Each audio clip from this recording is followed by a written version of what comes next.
आज के इस वीडियो में हम बात करेंगे कोलराउस लॉ के बारे में। कोलराउस लॉ का एक इम्पॉर्टेंट टॉपिक है। इसकी डेफिनेशन भी पूछी जाती है और उसके ऊपर बेस्ड आपसे न्यूमेरिकल भी पूछे जाते हैं। तो चलिए देखते हैं क्या है कोलराउस लॉ या क्या डिफ़ाइन करता है कोलराउस लॉ। इसमें कहा गया है the molar conductivity at infinity dilution of an electrolyte is equal to the sum of molar conductance of its cation and anion with each conductance term multiplied by the number of respective ion present in the formula unit of the electrolyte। किसी भी electrolyte की अगर हमें molar conductivity निकालनी है infinite dilution पर, ठीक है। इनफाइनाइट डाइल्यूशन से मतलब है एक इलेक्ट्रोलाइट को तब तक डाइल्यूट करना है जब तक उसमें प्रेजेंट सभी मॉलिक्यूल्स आयनों में ब्रेक ना हो जाए, ठीक है। तो हम बोलते हैं वो इनफाइनाइट डाइल्यूशन पे लिया गया है। तो किसी भी इलेक्ट्रोलाइट की अगर इनफाइनाइट डाइल्यूशन पर हम मोलर कंडक्टिविटी निकालें तो हमें क्या करना होगा, उसमें प्रेजेंट कैटायन और एनायन के कंडक्टेंस में उस पर रिस्पेक्टिव नंबर ऑफ आयन से मल्टीप्लाइड करके उसको ऐड करना होगा।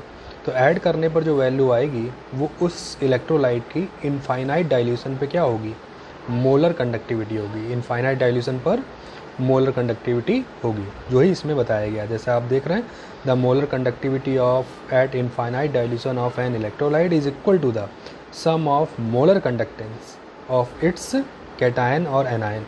कैटायन और एनायन के मोलर कंडक्टेंस के सम के इक्वल होता है। और साथ ही साथ अगर ईच कंडक्टेंस टर्म को अगर हम रिस्पेक्टिव नंबर ऑफ आयन से क्या करें, मल्टीप्लाइड करें, यानी कितने कैटायन है कितने एनायन है उसके नंबर से क्या कर लें, मल्टीप्लाइड कर लें, ठीक। तो ये चीज़ थी आपकी कोलराउस लॉ, ठीक है।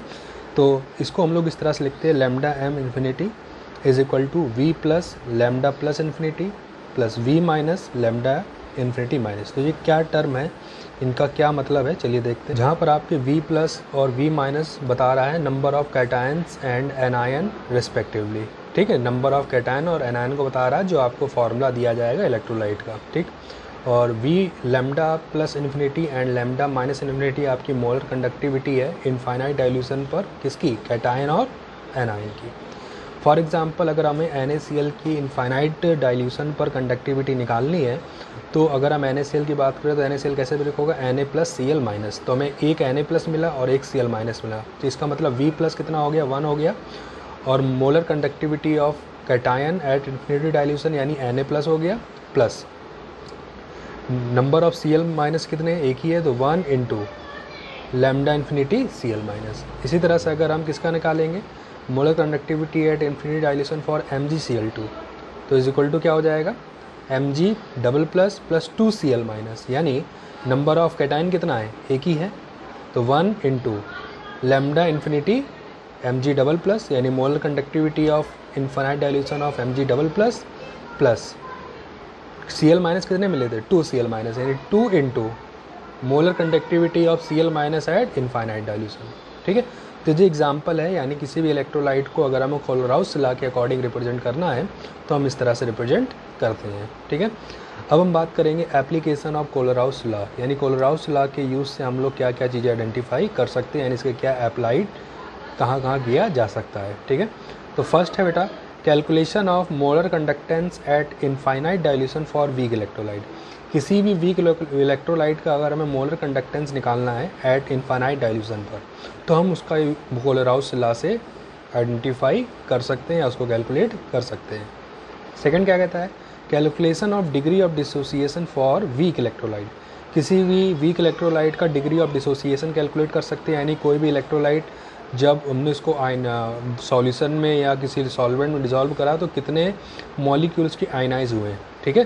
तो इस चीज़ का पता भी हम किससे लगा सकते हैं, कोलराउस लॉ की हेल्प से। यानी degree of dissociation equal to होता है बेटा lambda M upon lambda infinite M, जहाँ लैम्डा एम जो है वो एट एनी कंसनट्रेशन है, यानी कुछ भी वैल्यू हो सकती है कंसनट्रेशन पर, मोलर कंडक्टेंस है। और लैम्डा इन्फिनिटी एम आपका इनफाइनाइट डाइल्यूशन पर उसका मोलर कंडक्टेंस है, ठीक। थर्ड क्या है बेटा, to evaluate dissociation constant of weak electrolyte.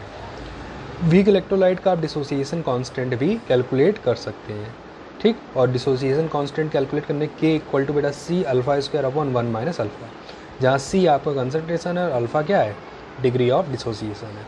तो ये था कोलराउस लॉ और उसके एप्लीकेशंस। ठीक है, अब कोलराउस लॉ पे आपके बेटा न्यूमेरिकल भी बनते हैं, तो अब उसके न्यूमेरिकल भी देख लेते हैं कि किस तरह से कोलराउस लॉ पे न्यूमेरिकल आपसे पूछा जाता है। ध्यान रखिएगा, इंपॉर्टेंट टॉपिक है, आपको कोलराउस लॉ पूछा जरूर जाता है एग्जाम में, और उसके ऊपर बेस्ड आपके न्यूमेरिकल भी बनते हैं। तो अब बात करते हैं कोलराउस लॉ पे बेस्ड न्यूमेरिकल की।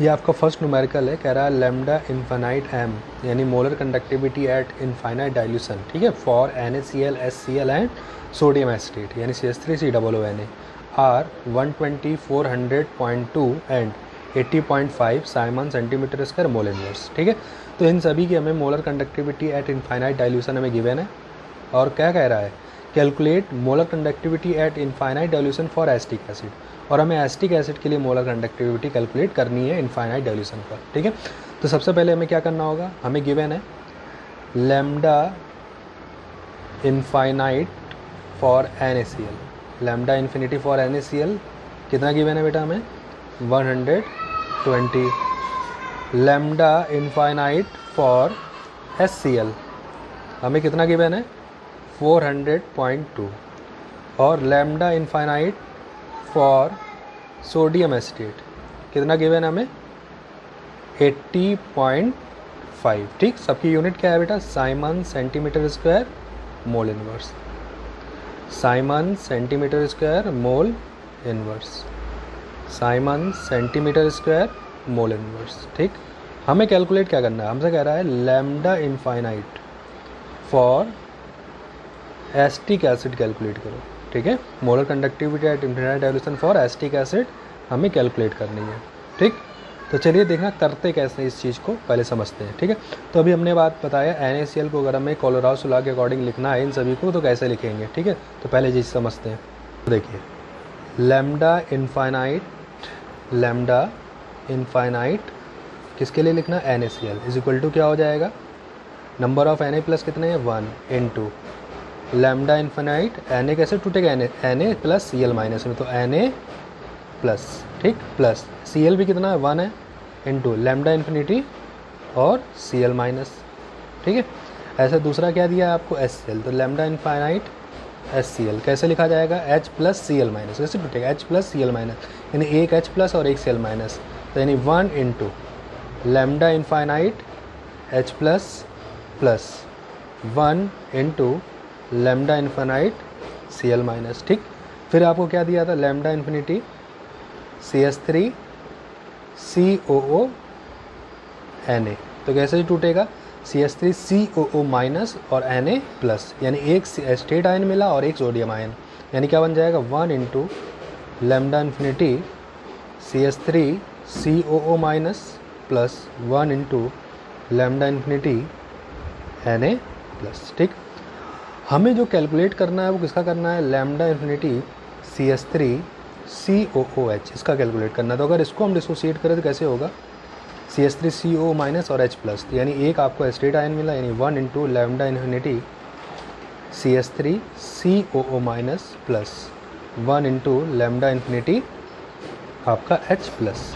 अब समझना है, हमें इसकी वैल्यू कैलकुलेट करनी है इसको सॉल्व करते हुए, यानी ये इक्वेशन हम कह देंगे फर्स्ट है, ये इक्वेशन आपकी सेकंड है, ये इक्वेशन आपकी थर्ड है। अब इन तीनों इक्वेशन को आपको मैथमेटिकली ऐसे सॉल्व करना है, कैलकुलेट करना है कि आपकी ये वैल्यू बन जाए। ठीक, यानी आपको एस्टेट आयन बचाना है और H प्लस आयन बचाना है। तो देखो एस्टेट आयन कहाँ पर है, यहाँ पर है, H प्लस आयन कहाँ पर है, यहाँ पर है, यानी अगर इन दोनों को हम ऐड कर ले तो ये बन जाएगा। इन दोनों को ऐड करो और इक्वेशन फर्स्ट से माइनस कर लो, यानी हमने क्या करा, equation second plus equation third, equation second और थर्ड को ऐड करा और माइनस किससे करा, इक्वेशन फर्स्ट से। तो आप क्या देखोगे, इन दोनों को ऐड करने पर, ठीक है, और जब इसको माइनस करेंगे तो ये माइनस हो जाएगा, ये माइनस होगा, ये दोनों तो प्लस है, तो देखो ये और ये कैंसिल हो गया, ये और ये कैंसिल हो गया, तो बचा क्या, बाकी आप लिख लो। तो आप जब ऐसा करोगे तो आप क्या देखोगे, NaCl पूरा कैंसिल हो जाएगा, इधर क्या बचेगा, lambda infinity H CH3CO minus, और यहाँ का बचेगा लैम्डा इन्फिनिटी H प्लस।